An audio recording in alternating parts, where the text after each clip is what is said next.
van prostora, van vremena. Ti si bolest.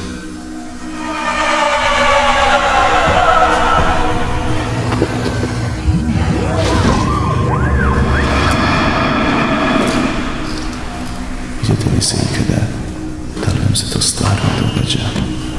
Pusti da te gledam. Ili je sve